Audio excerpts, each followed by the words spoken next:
Hello दोस्तों, मेरा YouTube channel पर आप सभी का स्वागत है।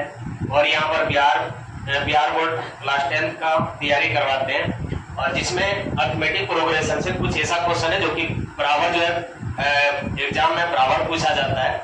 इसमें एक क्वेश्चन यहाँ पर हम लिखे हैं, पर अगर यदि इस तरह का क्वेश्चन दे दे तो उसको बनाना हल्के से करना है। देखिए, इसमें सबसे पहले तो वहां पर एग्जाम में लिखने का पैटर्न सही होना चाहिए। तो सबसे पहले यहाँ पर जो दिया गया वो सब लिखना है। क्वेश्चन का पैटर्न क्या है वो पहले समझना। जैसे यहाँ पर दिया 3, 8, 13, 18 का कौन सा पद 78 है, मतलब यहाँ पर ये निकालना बोल रहा है कि कितने नंबर का पद 78 है। तो सबसे पहले यहाँ पर ये जो दिया गया वो सब लिख लेते हैं। दिया गया है, यहाँ पर प्रथम पद कितना दिया है, दिख रहा है योगा में प्रथम पद कितना दिया है। तो प्रथम पद बोले तो ए, और ए का मान कितना दिया है 3, और सार्वंतर बोले तो कितना, सार्वंतर बोले तो डी, डी का मान कितना दिया है। तो यहाँ पर a2 माइनस a1, सार्वंतर कैसे निकालते हैं, a2 minus a1, a2 minus a1 या a3 minus a2, a4 minus a3। तो हमेशा मतलब दूसरा पद में से किसको घटाना है, पहला पद को घटाना है। दूसरा पद में से पहला पद को घटाना है। तो दूसरा पद मेरा कितना 8 है और पहला पद मेरा कितना 3 है, और घटाएंगे तो मेरा कितना आ जाएगा 5। ये मेरा क्या निकल गया, सार्वंतर निकल गया। अब सार्वंतर निकालने के बाद और क्या दिया इसमें, अंतिम पद दिया है, मतलब tn बोलो या तो an बोलो।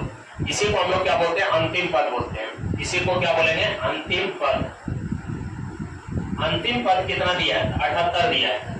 अब निकालने इसमें क्या बोल रहा है, कौन सा पद 78 है, मतलब कितने नंबर का पद 78 है ये निकालना बोल रहा है। मतलब नंबर ऑफ संख्या निकालना बोल रहा है, n का मान निकालना बोल रहा है।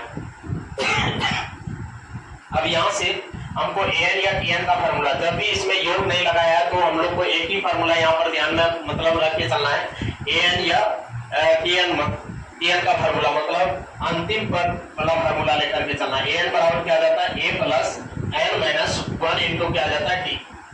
an बराबर क्या जाता है, a plus n minus 1 into t हो जाता है। जिसमें an का मान दिया, अंतिम पद दिया, अंतिम पद दिया तो उसका जगह पर अंतिम पद के मान बैठा दिए बराबर a का मान देखो यहाँ पर कितना दिए 3 प्लस n का मान नहीं पता है, n ज्यों का त्यों रहेगा इनटू t का मान कितना है 5। अब इसको इस समीकरण को हल कर देंगे। तो यहाँ से देखो 78 हो गया बराबर, ये 3 इधर प्लस में बराबर के इधर जब आएगा तो ये किस में आ जाएगा, माइनस में आ जाएगा।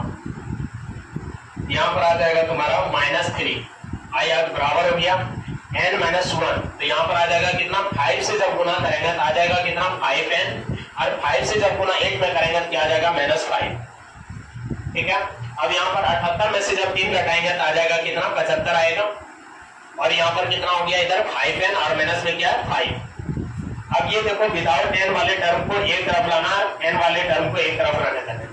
यहाँ पर 5 देखो विदाउट n का है, और 5 को बराबर किधर लेके आएंगे, पर माइनस में बराबर किधर आएगा, किस में आ जाएगा, प्लस में आ जाएगा। यहाँ पर आ जाएगा +5, अब बराबर में कितना 5 है।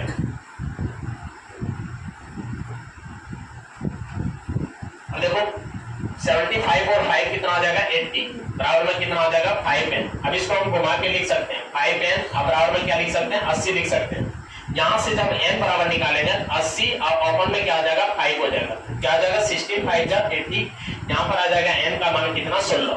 तो अब लिखना आता है, अतः 16वां पद कितना है 78 है, अतः 16वां पद कितना है 78। बस।